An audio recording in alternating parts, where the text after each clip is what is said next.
네, 지금 12시 시황 보고 왔는데요. 아무래도 지금 국내 증시가 하반기에 이제 국내 기업의 실적 하향세와 또 미 연준의 통화 정책 불확실성 등으로 좀 이 악재가 있는 상황으로 현재 약간 떨어진 모습 보이고 있는데요. 오늘 계속해서 지금 이슈 브리프와 또 넥스트 레벨까지 이강무 대표님과 함께 해보도록 하겠습니다. 이강무 대표님 오늘 함께 해주십니다. 감사합니다. 네, 안녕하세요. 네, 반갑습니다. 네. 네. 대표님 오늘 네. 지금 12시 시황에 대해서 한번 네. 짚어주시면 좋을 것 같습니다. 오늘 장 초반 때부터 해서 시장이 좀 약세한 모습이었고요. 미증시가 하락 마감했다는 모습, 나스닥이 좀 조정 마감을 했었거든요. 근데 다만 이제 시장은 좀 관망세로 마감을 했었는데 우리 증시에서는 아무래도 이 대외적인 변수, 정치적인 이야기로 해서 오늘 시장에 대한 눈치 보기 장세가 이루어지고 있다라고 할 수 있겠고요. 다만 이제 시장에 대한 전체적인 체감하고 있는 분위기는 어제 미증시 마감과 상당히 유사할 것 같습니다. 단기간에 크게 올랐기 때문에 이제는 조금 쉬어갈 자리다라고 좀 이 생각이 될 것 같고요. 네. 때문에 지금 현재 코스피가 마이너스 0.8%까지 빠지고는 있지만은 크게 위협적인 느낌은 아니다. 좀 차분하게 오늘 시장을 지켜보자라고 이야기 드리겠습니다. 네, 그러면은 오늘 지금 이슈 브리프 진행해 보도록 하겠습니다. 오늘의 이슈 키워드는요, 바로 삼성전자 무인공장입니다. 지금 자율주행차로 인해서 이 무인공장 또 로봇으로 좀 관심을 가지고 있는데요. 이에 대해서 한번 이야기해 주시면 좋을 것 같습니다. 네, 오늘 어제 오후 때부터 해서 뉴스가 한번 나왔었고요. 그리고 아침에 이 삼성전자의 무인 공장을 만든다는 소식이 좀 뉴스가 많이 회자되었습니다. 네. 사실 미증시에 대해서 전반적으로 좀 큰 호재와 악재와 이런 변수를 이야기하기보다는 그동안 많이 올랐으니까 시장하는 측면이었고요. 근데 이제 그런 측면에 대한 이야기들이 많이 흘러나왔을 텐데 오늘 삼성전자 뉴스가 상당히 많았다라는 것. 네. 삼성전자가 무인 공장을 한다라는 거는 사실 좀 기발하지 않습니까? 맞아요. 예. 네. 네. 삼성전자가 어떤 것 때문에 무인 공장을 이제 만든다고 네. 도입한다고 하는 걸까요? 일단은 이제 주변에 있는 주요 기업들을 살펴보시면은 애플이라든지 구글 상대적으로 제조업 중심이 아니라 뭐랄까 인력 R&D 중심이라고 할 수가 있거든요. 네. 근데 이제 삼성전자는 물론 이제 강력한 기술도 갖고 있지만 동시에 뭐 스마트폰, 가전제품, 그밖에 뭐 메모리 이와 같이 생산에 대한 부분들이 받쳐주면서 R&D를 키워가고 있기 때문에 네. 사실은 크게 좋아 보이지만은 애플과 구글을 비교했을 때는 사실 이 기업에 대한 구조가 조금은 아쉽다. 왜냐하면은 우리 기업도 R&D 중심으로 해서 기술 기업으로서 생산 기업들과의 뭐 하청화 만드면 좋겠다라는 생각이 좀 녹아든 것 같고요. 네. 일단은 이제 공장 자동화에 대한 내용들이 나오기 때문에 아무래도 이 시장에서는 여러 가지 파급 효과를 만들 수 있지 않을까 생각을 하고 있습니다. 네. 자동화가 이루어지면 어떤 부분에서 좀 장점이 있을까요? 아무래도 무인 공장이기 때문에 이 일손으로 통해서 공장이 지어지는 것이 아니라 네. 이제 일자리가 조금은 없어지거나 네. 아니면은 실제로 이제 이 100% 자동화를 이루기 위해서 준비를 한다고 하니까요. 사람이 일하지 않는 그러니까 뭐랄까 불특정 다수의 리스크를 없앨 수가 있겠죠. 네. 또 어떻게 생각해 보면 또 이렇게 로봇이 네. 이렇게 하는 거니까 일자리가 사람이 하는 그런 일자리는 줄어들 수 있다 이런 생각이 드는데 그러면은 이게 좀 시장에는 긍정적인 영향이 맞을까요? 어떻게 생각하세요? 일단은 공장 자동화. 네. 아주 편리하게 자동화된다면 상당히 좋은 것 같긴 한데 일자리가 줄어든다는 것에 대한 네. 포인트보다는 기업에서 대기업들이 앞으로 공장 자동화 우리가 이제 주식시장에서는 스마트 팩토리라는 이야기를 많이 하고 있거든요. 네. 스마트 팩토리에 대한 이제 시장에 대한 방향성이 앞으로 이제 다른 기업들도 진행할 수도 있지 않을까라는 생각이 좀 들 것 같아요. 네. 물론 이제 우리가 뉴스 기사가만 봤을 때 사회적으로 일자리에 대한 부족 현상이 나타나지 않을까라는 생각이 좀 드는데 네. 그보다는 이제 기업에서는 효율성을 키울 수 있기 때문에 상당히 좀 긍정적으로 볼 것 같고 네. 말씀해주신 것처럼 자동화에 대한 내용들이 아무래도 로봇 중심의 이 산업 현장이 되겠죠. 그러면은 이 때문에 오늘 로봇주들도 상당히 네. 좋았습니다. 네. 네. 로봇이 지금 뭐 음식점에서도 서빙하는 로봇도 맞아요. 있고 이제는 또 길에서 이렇게 직접 이렇게 택배 배달처럼 그렇게 해주는 로봇이 이제 실용화되고 되고 있다라고 제가 기사를 봤거든요. 네. 사실 우리가 지난 이 올림픽 때 네. 올림픽 때도 중국에서 올림픽 진행했을 때 무인화 이런 이제 공급하는 식당도 저는 자료화면 봤었거든요. 네. 근데 이제 그게 이제 실질적으로 현실화되고 있고요. 뭐 가까운 카페를 가더라도 네. 무인 로봇 서빙 로봇이 있더라고요. 맞아요. 예. 네. 이제 일상생활이 정말 서비스 로봇이 많이 침투되었다라는 생각이 들고요. 네. 그리고 스마트 팩토리에 대한 부분들이 만들어지게 되면은 산업용 로봇에 대한 관심 그리고 정말로 일자리에 대한 걱정도 만들어질 수도 있겠다. 맞아요. 네. 라는 생각이 듭니다. 그만큼 네. 우리 생활은 굉장히 편리해질 것은 확실하고 또 그렇죠. 또 네. 빠르게 뭔가를 할 수는 있는데 일자리가 없어지는 부분에 대해서는 조금 걱정이 되는 부분도 있는 것 같습니다. 그러면은 지금도 뭐 각종 매장, 우리 무인 네. 매장도 굉장히 많잖아요. 이것도 뭐 키오스크 네. 그런 것들로 다 이제 로봇의 일종의 뭐인데 그러면은 지금 삼성에서 네. 삼성전자 그리고 뭐 LG전자에서도 그러고 지금 뭐 네. 스마트 팩토리를 확대하고 있다라고 하는데 네. 이 부분에 대해서 좀 한번 이야기를 해주시면 좋을 것 같습니다. 우선은 이제 이 스마트 팩토리 산업용 로봇에 대한 시장이 좀 커질 것 같고요. 네. 그리고 우리가 로봇에 대한 보이는 거는 사실은 대부분 서비스용 로봇을 많이 보게 되는 것인데 네. 아마도 이제 산업용 로봇에 대한 관심이 오늘 좀 가장 클 것 같고요.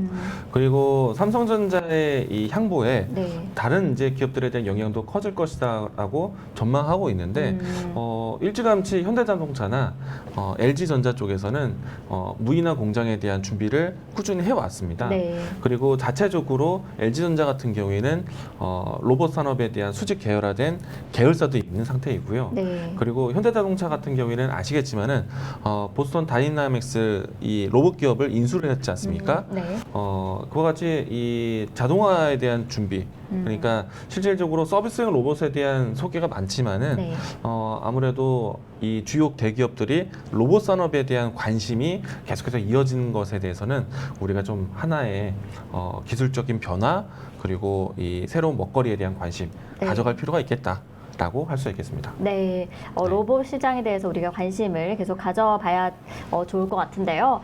그렇다면은 그 로봇이 지금 산업용 로봇이라고 하셨잖아요. 네. 그러면은 구체적으로 어떤 좀 관련 종목을 한번 보는 게 좋을까요?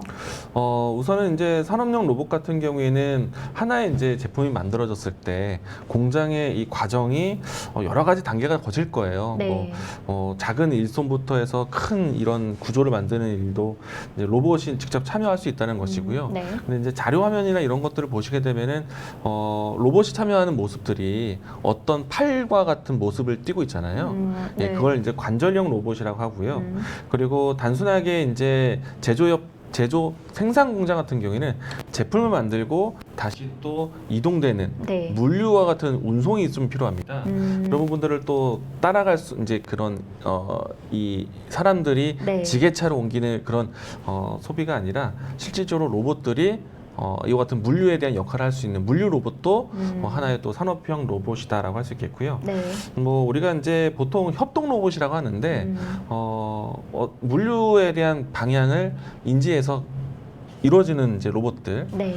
네, 사실 이제 로봇에 대한 종류가 상당히 많을 텐데 맞아요. 산업용 로봇이라 본다면은 가장 쉽게 생각해 보는 게 관절용 로봇일 것 같아요. 그래서 이제 그 관련된 종목들을 하나씩 좀 살펴보시면 좋을 것 같고요. 네. 네, 시장에 많이 알려져 있는 거는 교육형 로봇, 서비스형 로봇이 상당히 많지만은 오늘 움직이는 종목들은 절대적으로 산업형 로봇들이 많이 보였다라고 네. 할 수 있겠습니다. 네. 보통 일반 사람들 같은 경우에는 이제 일반적으로는 뭐 교육용이나 그리고 뭐 서비스업 쪽으로 그 로봇을 먼저 이제 우리가 일상생활에서 많이 접하다 보니까 많이 생각을 하게 될 건데요. 그러면 이번에는 지금 산업용 로봇에 대해서 한번 또 알아보고 좀 살펴볼 필요가 있는 것 같습니다. 이 LG도 삼성전자에서도 오래전부터 이렇게 또 산업용 로봇 준비를 하고 있었으니까 관련 계열사가 지금 좀 오르고 있는 네. 또 모습이 또 보일 것 같은데요. 여기에 대해서 네. 한번 이야기해 주시면 좋을 것 같습니다. 네, 일단은 로보스타, 로보로보 이와 같은 종목군들이 기존에 있었던 우리 아는 로봇 기업들이었고요. 네. 네, 이런 기업들은 산업형이 아니라 서비스형 로봇이었는데 오늘 주가를 보시면은 루이 로보티스라든지 그리고 RS 오토메이션이라든지 이와 같은 종목군들이 오늘 등락이 굉장히 컸습니다. 네. 특히나 유일 로보틱스 같은 경우에는 상장된 지 얼마 되지 않았지만은 우리가 앞으로 스마트 팩토리에 대한 관심이 높아지게 된다면은 앞서 이야기 드렸었던 다관절 로봇이라든지 협동 로봇이라든지 이런 이 제품군들을 만드는 기업이다 보니까 오늘 장중에 상한가까지도 움직임이 나왔습니다. 그리고 RS 오토메이션 같은 경우에는 조금 전에 이야기 드렸던 유일 로보틱스가 이 관절형 로봇을 만든다라면은 그 안에 들어갈 수 있는 여러 가지 관절에 들어가는 모터를 만드는 회사가 RS 오토메이션인데 관절형 로봇 한다라면은 빠지지 않는 기업 중에 하나이다라고 할 수가 있겠습니다. 이뿐만 아니라 대부분 이제 주요 기업들이 로봇 산업에 대한 관심이 커질 것이다라는 전망 때문에 오늘 로봇 관련된 종목들 대부분 올랐다라고 할 수가 있겠습니다. 네. 로봇에 대해서 여러분들 한번 관심을 가져보시고 또 로봇 관련주 한번 살펴보면 좋을 것 같습니다. 네, 그러면은 다음 키워드 넘어가 보도록 하겠습니다. 다음의 이슈 키워드는요, 대만을 대만이라 부르지 못하는 이유에 대해서 지금 펠로시 하원 의장이 대만을 방문한다고 했잖아요. 그래서 지금 좀 미중 갈등이 있을 수도 있다라는 그런 지금 기사가 나오고 있는데. 여기에 대해서 한번 이야기해 주시면 좋을 것 같습니다. 네, 펠로시 하원 의장 같은 경우에는 뭐 정치적인 성향 안에서도 중국이 견제하는 인물이다라고 좀 이야기가 되어 있고요. 그리고 펠로시 하원 의장이 대만을 방문하는 것에 대한 네. 이유가 있죠. 네. 치포 동맹이라는 것을 구성하기 위해서 아무래도 대만을 방문하는 것이 아닌가. 라는 이야기가 있습니다. 네. 이렇게 되다 보니까 중국의 입장에서는 두 가지 측면에서 이번 펠로시 하원 의장의 대만 방문을 상당히 거부감을 가지고 있고요. 첫 번째는 아무래도 대만이라는 국가 자체를 방문한다는 것이 대만이라는 국가를 인정하는 듯한 그러니까 중국에 대항해서 대만을 좀 뭔가 챙기는 듯한 미국의 포지션을 거부하고 있는 것 같고요. 네. 그리고 치포 동맹이라는 것을 이루게 된다면은 중국과 일본과 그러니까 중국을 배제한 또 한국, 미국, 일본, 대만 이와 같이 이제 이 반도체 생산 기업들에 대한 동맹인데요. 네. 아무래도 중국이라는 특정 국가를 배제하기 위한 것이 아니냐라는 반발을 좀 네. 나서서 하고 있습니다. 네. 네. 지금 치포 동맹이라고 하면 구체적으로 한번 이야기를 해주시면 좋을 것 같습니다. 네, 치포 동맹은 좀 전에 이야기 드린 것처럼 중국에서 느꼈을 때는 중국을 배제한 동맹, 반도체 동맹으로 보여지고요. 그리고 미국의 입장에서 본다면은 그것은 아니다라고 부정하고 있지만 제 눈에는 그렇게 보입니다. 근데 이제 일단 미국의 입장에서 먼저 본다면은 한동안 이 미국에서 반도체 쇼티지 현상, 네. 공급 부족에 대한 현상을 겪었거든요. 그러니까 반도체 유통에 대한 리스크를 경험을 했습니다. 아무래도 코로나 때부터 해서 이 쇼티지 현상이 나왔었고, 그래서 이제 이 자국 기업을 보호하기 위한 반도체 공급에 대한 리스크를 공급을 원활하게 갖기 위해서 네. 이와 같은 동맹을 만드는 것인데 한때 이제 이 반도체 전수조사처럼 반도체 공급 라인을 모두 다 조사를 했었잖아요. 네. 이제 그 부분들에 대한 연장선이라고 보시면 될 것 같습니다. 그렇다면은 우리 이제 투자자 입장에서는 지금 뭐 미국과 또 중국, 대만과의 이 관계를 어떻게 좀 바라보는 게 어떤 부분을 좀 더 주의 깊게 살펴보는 게 좋을까요? 일단 정부의 입장이 상당히 중요할 텐데 네. 우선은 이제 대만에 줄 섰다는 표현보다 미국과 중국의 반도체 이 경쟁이 나올 수도 있거든요. 견제. 네. 그렇게 되면은 우리는 반도체 산업 상당히 중요하게 보는데 과연 중국에 설 것인가, 미국에 설 것인가 네. 이것에 대한 문제가 상당히 중요해질 것 같습니다. 네. 네. 그러면은 지금 반도체에 대해서 지금 이제 이야기를 계속 하고 있는데요. 미국과 그러면은 대만, 중국 좀 더 자세한 흐름 이야기해 주시면 좋을 것 같습니다. 네, 일단은 우리나라 같은 경우에는 삼성전자와 SK 하이닉스가 주요 반도체 생산 기업이지 않습니까? 네. 근데 이제 이 대부분의 매출에 대한 고객사는 중국에서 많이 나옵니다. 그리고 이 대부분의 이제 이 반도체 원천 기술은 미국의 원천 기술이에요. 네. 이렇다 보니까 장사는 해야겠는데 또 특허를 계속 허락을 받으려면은 미국의 동의를 또 받아야 돼요. 네. 그리고 물론 이제 전 세계에서 가장 이 고객사의 위치는 미국과 중국에 있긴 합니다. 그렇다 보니까 양쪽을 다 잡고 싶은 입장이 있다 보니까 네. 미국과 함께 우리나라는 중국을 배제한 것이 아니다라는 의사를 계속 어필을 해야 되지 않을까. 그래야 될 것 같기도 하고요. 그런데 현재까지의 위치를 본다면은 미국이 주도하는 반도체 시장에 우리는 적극적으로 따라가겠다는 의사가 상당히 큽니다. 네. 얼마 전에 이제 반도체 육성 정책이라고 해서 340조 원 투자에 대해서 계획을 발표를 했고요. 네. 그리고 이번에는 반도체 산업 경쟁력 강화법이라고 해서 여러 가지 반도체 산업에 대한 세제 공제라든지 그리고 이 반도체 공장 증설에 대한 예타 사업 면제라든지 네. 이런 부분들을 지원하겠다라고 준비를 했습니다. 네. 이제 반도체 관련해서는 계속해서 이야기를 지난부터 계속 하고 있었기 때문에 또 많은 분들이 관심을 가지실 것 같은데요. 이 반도체 산업법, 지난번에도 좀 이야기를 해봤던 것 같은데 다시 한번 짚어주시면 좋을 것 같습니다. 네.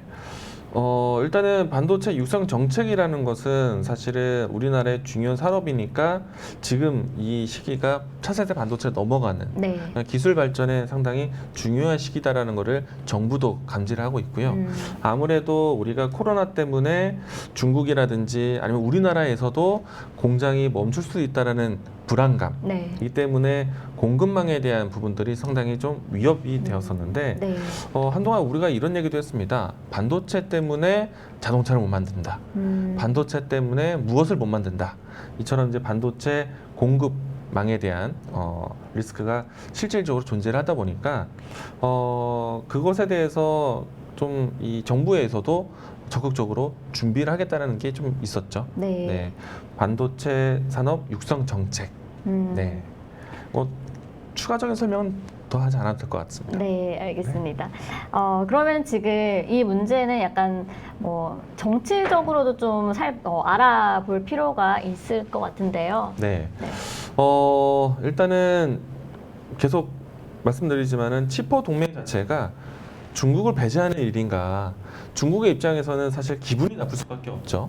네. 아무래도 이 미국과 중국의 무역 분쟁이 시작됐던 시점 자체가 중국에 대한 제품과 중국에 대한 기술을 미국 안에서 활동하지 못하도록, 예, 물론 이제 자국 기업 보호라든지 네. 그리고 국방에 대한 정확히는 표현을 못하겠지만, 그래서 이제 이 미국 안에서도 몇몇 중국 기업들이 이제 공급에 대한 제한이 되어 있죠. 네. 네.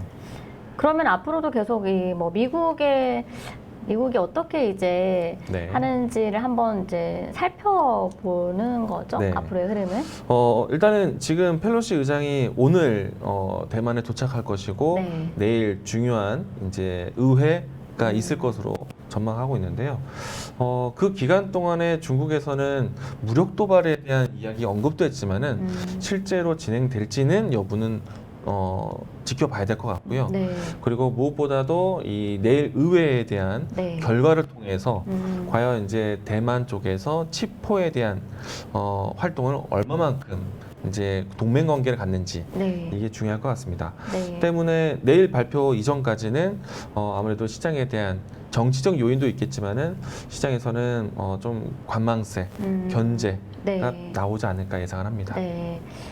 그러면은 그래도 반도체 산업 그러면은 어떤 종목으로 한번 살펴보면 좋을까요? 일단 우리나라 같은 경우에는 적극적으로 미국의 치포 동맹에 참여하겠다는 의사가 네. 먼저 발표가 됐어요. 그리고 그것 때문에 이제 육성 정책에 대한 부분들이 계속 이어서 발표되고 있고, 그렇기 때문에 우리나라 같은 경우에는 투자에 대한 부분들을 계속 키워가겠다는 것이기 때문에 저는 사실은 위기처럼 느낄 수는 있겠지만은 우리나라 기업의 이 활동에는 상당히 도움이 되지 않을까 생각을 하고 있습니다.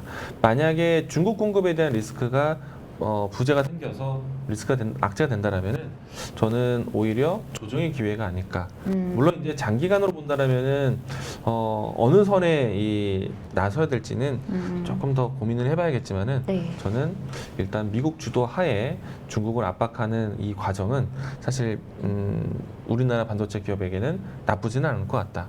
왜냐하면은 지금 과거와는 다르게 반도체 형태가 상당히 고차원적인 고기술화 되었어요. 네. 차세대 반도체들의 역할이 굉장히 커졌습니다.